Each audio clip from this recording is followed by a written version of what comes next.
They're known as China logs, entire hardwood logs from Victoria's native forests that environmental groups say are being secretly exported to China. The Wilderness Society fears the practice will lead to forests being effectively strip-mined.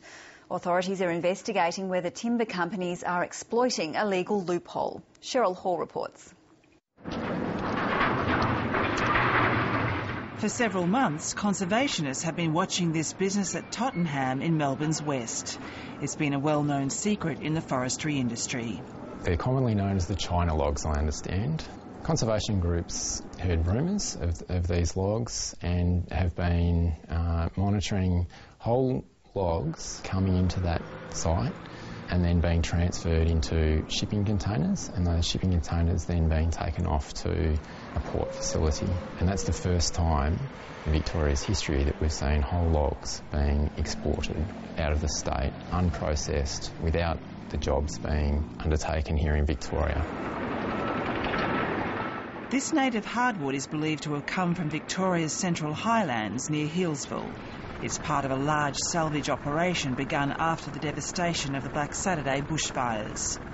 The so-called salvage logging in these fire-affected areas was first introduced, at least in part, and at least justified in terms of helping to provide employment in those fire-affected communities. And it leaves it open for other companies to export whole logs, and from our point of view, that's open slather on Victoria's forests. It leads to a strip mining approach virtually to send these logs out of Australia's forests overseas without valuating in terms of Australian jobs.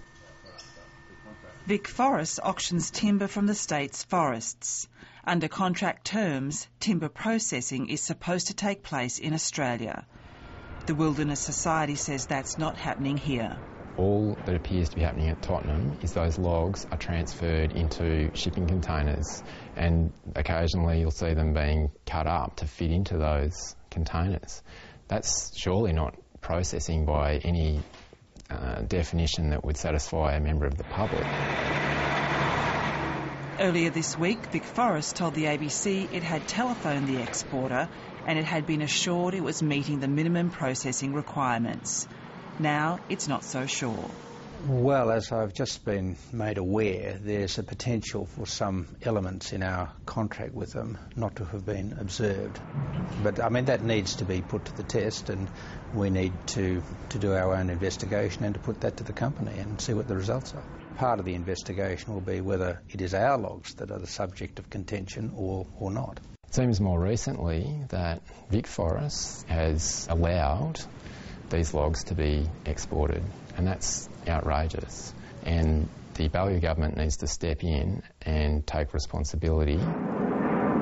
VicForests describes the minimum amount of processing required as squaring. The norm is a slice of the blade around the log to show that some degree of processing has been done in Victoria. There are no regulations about this at all. I mean, none of this is covered by law. It's covered by understandings that have grown up in the forestry industry in Victoria over many decades. The ABC has spoken to a number of contractors who say the exports to China are a badly kept secret. They say there's been such a surplus of timber since the salvage operations that Victoria hasn't the capacity to process it. If it's not exported, it would go to waste. The company bought logs from us which were offered in the auction but which were not taken up by anybody. So they were sold as a kind of leftover package of logs, if you like, and they made use of them in a manner that nobody else was prepared to make use of them. Conservationists have long been concerned about the salvage logging. They say it's destroying vast amounts of native habitat in the Central Highlands. It's a double blow for endangered species like the leadbeater possum, which is struggling for survival after the bushfires. We now have a lot less green forest than we had before the fires, but we still have the same sustained yield from that forest, which means that we're massively overcutting those mountain ash forests. I think we have to revisit what's going on in Victoria and massively reduce how much logging's going on to try to make it sustainable, because it's anything but at the moment. I'm gratified that the Wilderness Society is concerned about the retention of native forest jobs in rural Victoria. But it would have helped had they come to us with their allegations rather than going straight to the press, because we could have acted earlier on this